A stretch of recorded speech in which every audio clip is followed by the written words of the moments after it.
All right, so this is the heart right here, right? Coming out of the heart is the aorta. So this is the aortic arch right here. It might be kind of hard to see right here, but it's this big arching thing, vessel. And the first branch off the aorta is the brachiocephalic artery. It's in the cat. You know, just like in the human, that's the first branch, but different from the human, or the typical human. The brachiocephalic artery comes up and then branches into 3 different blood vessels. So the 3 that it branches into, let's see. Over here, if we kind of lift all this up right here, there's a branch, it's the right subclavian artery.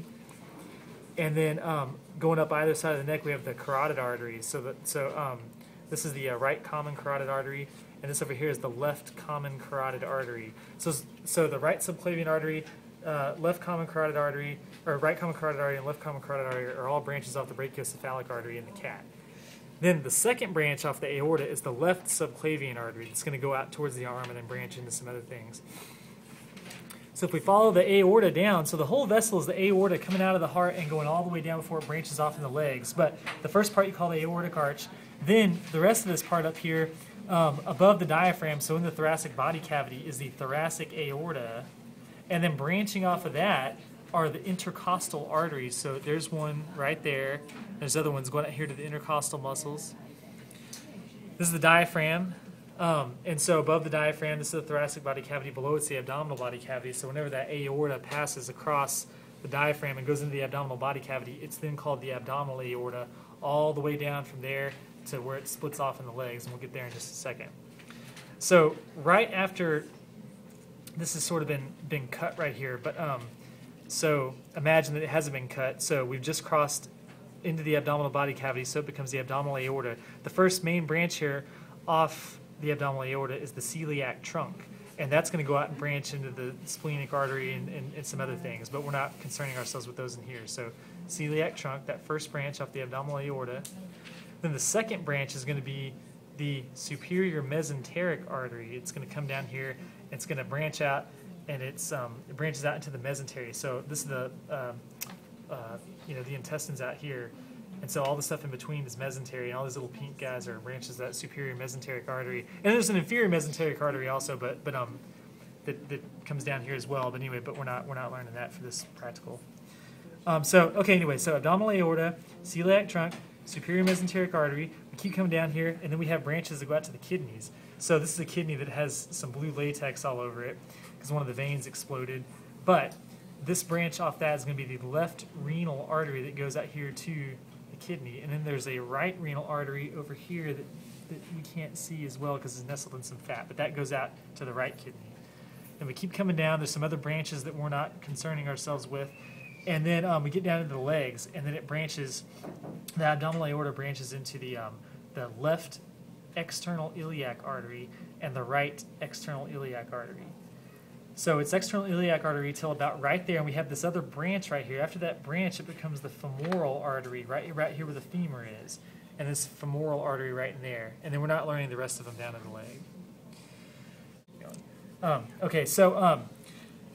Sometimes you can't really see the internal jugular vein and everything on every cat. So we're just going to call this the jugular vein, coming down here from the head, jugular vein. And then we have the so this would be the left jugular and the right jugular, and then over here we have the right subclavian vein, left subclavian vein, and then those are meeting up with the jugular veins to form the brachiocephalic vein. So there's 2 brachiocephalic veins, even though there's only 1 brachiocephalic artery. And so this would be the left brachiocephalic vein, right brachiocephalic vein, and those empty into the superior vena cava that then is going to go into the right atrium of the heart.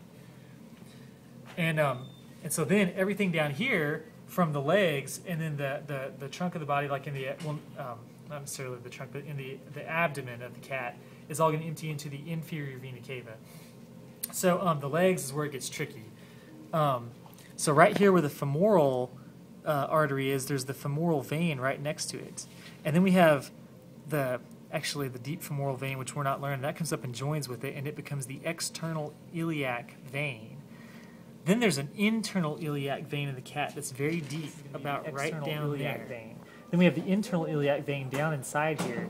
That joins up with the external iliac vein to form the common iliac vein. And the common iliac veins are what join up and empty into the inferior vena cava before it begins its blood shunting journey all the way up to the heart. And it comes up and it joins up with the external iliac vein to form the common iliac vein, this blue vessel right here. And both of the common iliac veins are what join up and empty into the inferior vena cava. So then we're going back up towards the heart, right?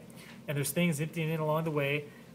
We have this would be the left renal vein and the right renal vein, those blue vessels that empty into that vena cava.